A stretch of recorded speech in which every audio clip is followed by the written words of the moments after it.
धर्म का ना विचारधारा का। ये वक्त होता है सिर्फ और सिर्फ तिरंगे का, जब हर भारतीय को सिर्फ एक चीज याद रहनी चाहिए, भारत। और इस बार भारत के कुछ नेताओं ने ऐसा कमाल कर दिया कि हर भारतीय का सीना जो है इनको लेकर चौड़ा हो गया। असदुद्दीन ओवैसी, उमर अब्दुल्ला और शशि थरूर ने यह बता दिया कि नेतागिरी चमकाने के तो ढेरों मौके मिल जाएंगे, लेकिन अभी वक्त है देश के लिए खड़े होने का। इन तीनों ने संकट की घड़ी में बताया कि राजनीति में भी देशभक्ति की लौ जलती रहती है, और वो लौ इतनी ज्यादा तेज है कि सारी दुनिया आज उसे सलाम कर रही है। इसका जिक्र इसलिए क्योंकि हम उस देश में रहते हैं जहां पर राजनीति अक्सर जाति, धर्म, वोट बैंक का शतरंज बन जाती है। लेकिन इन तीनों नेताओं ने साबित किया कि जब बात देश की है तो सारी दीवारें ढह जाती हैं। भाई साहब, असदुद्दीन ओवैसी ने तो सीना ठोक कर ऐलान किया कि भारत का मुसलमान सच्चा सिपाही है, हमें पाकिस्तान के सर्टिफिकेट की जरूरत नहीं है। उमर अब्दुल्ला जो कश्मीर से आते हैं, मुख्यमंत्री हैं, घाटी से ऐसी आवाज उठाई कि पाकिस्तान के होश फाख्ता हो गए। पाकिस्तान जो कश्मीर के एजेंडे को दुनिया भर में बढ़ाना चाह रहा था, उसे कश्मीर से ही खामोश कर दिया गया। बताया गया कि कश्मीर भारत का अभिन्न अंग है और कोई भी भारतीय आज पाकिस्तान की तरफ मोहब्बत की नजर से नहीं देख रहा, पाकिस्तान को सबक सिखाने की नजर से देख रहा है। शशि थरूर कांग्रेस के नेता है, लेकिन आज दुनिया के मंच पर भारत को ऐसी चमक दी कि आज सारा हिंदुस्तान उनकी अंग्रेजी पर फिदा है और कह रहा है, वाह थरूर साहब वाह, अंग्रेजी तो अच्छी थी ही, आप देशभक्त भी कमाल के निकले। इन तीनों की आवाज ने एक बात साफ कर दिया कि भारत की जब बात होगी तो पूरा देश एक साथ होगा। ओवैसी से लेकर उमर अब्दुल्ला ने साफ किया कि चाहे हिंदुस्तान का मुसलमान हो या कश्मीर का मुसलमान, वो किसी सफाई का मोहताज नहीं है। जब जब देश पुकारेगा वो सबसे पहले खड़ा रहेगा। इन तीनों के बयान ने न सिर्फ देश में एकता का जज्बा जगाया, बल्कि उन लाखों मुसलमान नौजवानों को भी नई हिम्मत दी जो अक्सर अपनी पहचान और वफादारी के सवालों में उलझा दिए थे। ये नेताओं ने उन्हें बताया कि तुम इस देश की शान हो, और जब बात भारत की हो तो जितनी आवाज मैं बुलंद कर रहा, उतनी आवाज इस देश में तुमको भी करनी है। मजा आ गया भाई साहब, मैं सीरियसली बता रहा हूं। इन तीनों नेताओं के फिलहाल देश में बच्चे बच्चे फैन हो गए। राइट, लेफ्ट, सेंटर, हर इंसान जो है वो आज इनका मुरीद हो गया, और होना भी चाहिए। आप इनके बयान देखिए। हालांकि हम चाहते हैं कि आप भी हमारी एक मदद करें, हमारे व्हाट्सएप चैनल से जुड़े। लिंक हमने डिस्क्रिप्शन में और कमेंट सेक्शन में पिन कर रखा है। आप जुड़ेंगे तो इससे हमारी ताकत बढ़ेगी और आप तक जल्दी हमारे वीडियोस पहुंचेंगे। ओवैसी का बयान पाकिस्तान को लेकर। ओवैसी साहब वो है जिन्हें अक्सर लोग गलत समझ लेते हैं, लेकिन इस बार 2025 के पहलगाम आतंकवादी हमले पर भारत पाकिस्तान तनाव पर जो बातें कही, वो हर भारतीय के दिल को छू गई। उनकी आवाज में जोश था, सच था, और भारत के लिए बेपनाह मोहब्बत थी। बिना हिचके, बिना संकोच किए पाकिस्तान का नाम लेकर कहा कि पाकिस्तान वो मुल्क है जिसके जमीन से आतंक का धंधा चलता है। जब तक ये बंद नहीं होगा, शांति की बातें बेकार है। उन्होंने पहलगाम हमले के आतंकवादियों को सजा देने की मांग की। इस बात का भी जिक्र किया कि आतंकवादियों ने धर्म देखकर मारा, पहचान देखकर मारी, और उन आतंकवादियों को ठोकना हमारी जिम्मेदारी है। इस बार ओवैसी ने सरकार के सेना के कदमों की तारीफ की। कहा, हमारी सेना आतंकवादियों को सही जवाब दे रही है। पाकिस्तान के पाखंड को बेनकाब कर दिया। पाकिस्तान ने दरअसल अपने सैन्य ऑपरेशन को बुनियान अल मसरूस नाम दिया था, जो कुरान से लिया गया था। ओवैसी ने इसे झूठ का ढोंग करार दिया। कहा, ये वही लोग हैं जिन्होंने 9/11 हमले के बाद मुसलमानों को अमेरिका में बेचा, पुंछ में मासूमों को मारा, बलूचिस्तान में जुल्म किए। इन्हें इस्लाम की बात करने का कोई भी हक नहीं है। इनकी ये बातें पाकिस्तान की दोहरी नीति को दुनिया के सामने ला रहे हैं। ओवैसी यही नहीं थमे। ओवैसी ने पाकिस्तान की बदहाली पर भी खूब तंज कसा। कहा, जो IMF से $1 बिलियन की भीख मांग रहे हैं, जो आधिकारिक तौर पर भिखारी बन गए हैं, वो आतंक का धंधा चलाते हैं। मैं इन्हें इंटरनेशनल मिलिटेंट फंड कहता हूं। उन्होंने अमेरिका पर भी सवाल उठाया। कहा, अमेरिका, जर्मनी, जापान जैसे देश एक आतंकवादी देश को इतने पैसे क्यों देते हैं? टर्की से भी कहा कि जब तुम अपने राष्ट्र की सुरक्षा के लिए दुश्मन पर हमला करते हो, तब तुमने नहीं सोचा भारत जब कर रहा है तो भारत पर सवाल क्यों खड़े करते हो?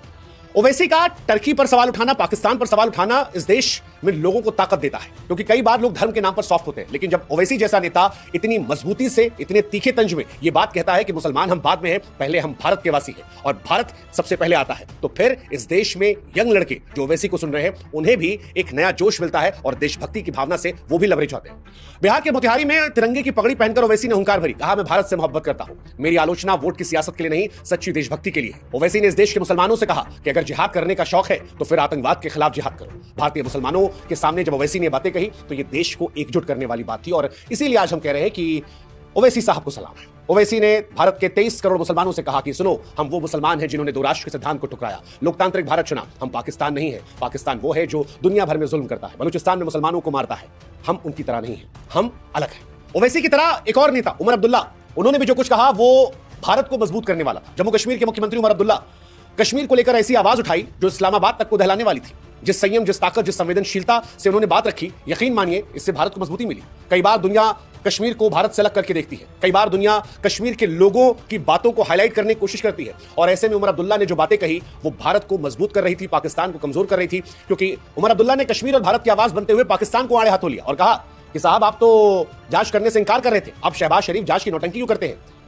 सीज फायर को लेकर कहा कि यह अच्छा कदम है, काश पहले हुआ होता, जिंदगियां बच जाती। लेकिन यह भी कहा कि शांति तभी मुमकिन है जब पाकिस्तान आतंकवाद पर सीमा पर रोक लगाएगा। कश्मीरियों की फिक्र करते हुए कहा कि कश्मीरियों की जान की हमें परवाह है और पाकिस्तान उसको लेना चाहता है। सबसे बड़ी बात जो उमर अब्दुल्ला ने कही वो थी अमेरिकी राष्ट्रपति डोनाल्ड ट्रंप के बयान को लेकर। आपको याद होगा, डोनाल्ड ट्रंप ने कहा था कि कश्मीर के मसले पर फिर से बात की जाएगी। उमर अब्दुल्ला ने साफ लफ्जों में कह दिया कि कश्मीर भारत का आंतरिक मामला है। इसे कोई बाहरी ताकत मुद्दा नहीं बना सकती। उनकी ये बात कश्मीर को भारत का भिन्न हिस्सा होने का गर्व दिखाती है और दुनिया को यह संदेश देती है कि कश्मीर भारत का है। उनकी यह बात दुनिया को एहसास कराती है कश्मीर भारत का है। उमर आगे बढ़कर कहते हैं कि कश्मीर के लोग शांति चाहते हैं, वो नहीं चाहते कि उनके बच्चे डर में जिए। उनकी बातें कश्मीरियों के दर्द को देश तक पहुंचा रही थी। उमर की आवाज ने न सिर्फ पाकिस्तान को जवाब दिया बल्कि कश्मीरियों को भी यह भरोसा दिया कि वो अकेले नहीं है। उनकी शांति की अपील, जवाबदेही की मांग ने आज पूरे देश का दिल जीत लिया है। उमर अब्दुल्ला ने जो कहा वो कश्मीर और कश्मीरियत से आई वो आवाज थी जिसे पूरा देश आज महसूस कर रहा है। जैसे कोविड के बाद कई सारी चीजें बेहतर हुई, नदियां साफ हो गई, आसमान नीले दिखने लगे, हवाएं स्वच्छ आने लगी, वैसे ही ब्लेसिंग इन डिस्गाइज, दुर्भाग्यपूर्ण जो पहलगाम हमला हुआ उसमें बहुत सारे दुख, दर्द, परेशानियां हमें मिली, लेकिन एक अच्छी चीज हुई कि सारा हिंदुस्तान जो है वो एक साथ इकट्ठा हो गया। वो कश्मीर जहां पर कई बार विरोध के लिए लोग निकलते थे, वहां पर आज हिंदुस्तान का झंडा पकड़े लोग निकल रहे हैं। लाल चौक पर जो तिरंगा लहर रहा है वो बता रहा है कि भारत के दिल में कश्मीर है। और ये बात जब कश्मीर के मुख्यमंत्री कहते हैं तो पाकिस्तान में, इस्लामाबाद से लेकर दुनिया में जो भी भारत से कश्मीर को अलग करने की तमन्ना रखते हैं, उनके सीने पर मानो सांप लौट जाता है। ये कहानी तो उमर अब्दुल्ला और ओवैसी की थी, लेकिन अंतर्राष्ट्रीय मंच पर शशि थरूर ने भी दुनिया में भारत की आवाज को बुलंद किया। शशि थरूर क्या कमाल की अंग्रेजी बोलते हैं, स्टाइल अच्छी है, बुद्धिमान व्यक्ति है, भारत की ताकत दुनिया को दिखाई। पाकिस्तान के हर उकसावे का इतने स्मार्टली जवाब दिया कि शशि थरूर की इज्जत और बढ़ गई। खासतौर पर जब बिलावल भुट्टो से कहा, बिलावल भुट्टो ने कहा था कि खून खराबा खूब हो जाएगा, शशि थरूर ने बड़े स्मार्टली पलटवार किया कि भाई साहब, खून खराबा जिसका जिक्र आप कर रहे हो, अगर ये होगा तो ये आपकी तरफ ज्यादा होगा। भारत साजिश नहीं रचता लेकिन जवाब जरूर देता है। उनकी ये बात भारत की दृढ़ता को दिखा रही थी। सैन्य कदमों को लेकर क्या तारीफ की, बार बार जब टीवी के एंकर भारत में भी शशि थरूर को पोक कर रहे थे और वो सुनना चाहते थे कि मोदी सरकार के खिलाफ शशि थरूर कुछ कह दे। शशि थरूर ने कहा कि 2016 में हमने पाकिस्तान को सबक सिखाया था, 2019 में कस के समझाया था और इस बार जो किया है वो पाकिस्तान की नस्लों को याद रहेगा। ये जरूरी था उनके लिए। थरूर ने पाकिस्तान में आतंकी ठिकानों पर भारत के हमले को चतुर, सटीक और संयमित बताया। कहा, मैं हमेशा से कहता आया हूं कि हमें कड़ा जवाब देना चाहिए लेकिन जंग से बचना चाहिए। उनकी ये सोच भारत की रणनीति को और ज्यादा मजबूत कर रही थी। उनके कॉलम में करगिल युद्ध से लेकर 2025 तक भारत के आतंकवाद के खिलाफ लड़ाई को बयां किया गया। बताया कि भारत वो देश है जो ताकत और संयम का बैलेंस रखता है और उनकी इन बातों ने भारत के कद को बड़ा मजबूत कर दिया। इन सब के साथ थरूर ने सेना को लेकर भी एकजुटता दिखाई। कहा, हमारे जवान हमारा गुरूर है और हम उनके पीछे खड़े हैं, वो जो भी कदम लेंगे हम उनके साथ हैं। थरूर ने दुनिया को बताया कि भारत आक्रामक नहीं, जिम्मेदार है। उनकी बातों ने पाकिस्तान के फेक न्यूज को ध्वस्त किया और भारत की एक मजबूत, शांति प्रिय देश की छवि दुनिया के सामने पेश की।